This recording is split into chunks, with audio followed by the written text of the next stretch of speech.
ഭർതൃഗൃഹത്തിൽ ദുരൂഹ സാഹചര്യത്തിൽ പൊള്ളലേറ്റ് യുവതി മരിച്ച സംഭവത്തിൽ ഭർത്താവിനെ പോലീസ് അറസ്റ്റ് ചെയ്തു. കാരിറ ചരുവിലഴികത്ത് വീട്ടിൽ സെയ്ദലി ഫാത്തിമ എന്ന സജി മരിച്ച സംഭവത്തിലാണ് ഒളിവിൽ കഴിഞ്ഞിരുന്ന ഭർത്താവ് അബ്ദുൾ റഹീമിനെ പോലീസ് അറസ്റ്റ് ചെയ്തത്. കഴിഞ്ഞ 28-നാണ് സജിയെ ദുരൂഹ സാഹചര്യത്തിൽ പൊള്ളലേറ്റ നിലയിൽ പുനലൂർ താലൂക്ക് ആശുപത്രിയിൽ പ്രവേശിപ്പിച്ചത്. സജി ഗുരുതരാവസ്ഥയിലായതിനെ തുടർന്ന് തിരുവനന്തപുരം മെഡിക്കൽ കോളേജ് ആശുപത്രിയിലും പ്രവേശിപ്പിച്ചിരുന്നു. ഇവിടെ ചികിത്സയിലിരിക്കെയാണ് സജി മരിച്ചത്. അന്നു മുതൽ അബ്ദുൾ റഹീം ഒളിവിലായിരുന്നു. ശനിയാഴ്ച പുലർച്ചെ 5:30 കാരിറ ജംഗ്ഷനിൽ വെച്ച് ഇയാളെ പോലീസ് പിടികൂടുകയായിരുന്നു.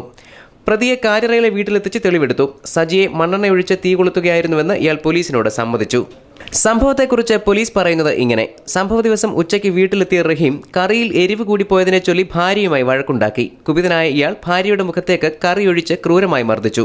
തുടർന്ന് അടുക്കളയിൽ വെച്ചിരുന്ന മണ്ണെണ്ണ സജിയുടെ ശരീരത്തേക്ക് ഒഴിച്ചു. വീട്ടിൽ നിന്ന് ഇറങ്ങി ഓടിയ സജിയെ പിന്തുടർന്ന് തീ കൊളുത്തുകയായിരുന്നു. സജിയെ റഹീം നിരന്തരം മർദ്ദിച്ചിരുന്നതായും സമീപവാസികൾ മൊഴി നൽകി. സജിയുടെ നിലവിളി കേട്ട അയൽവാസി ജലീൽ ഓടിയെത്തിയാണ് തീയണച്ച് ആശുപത്രിയിൽ എത്തിച്ചത്.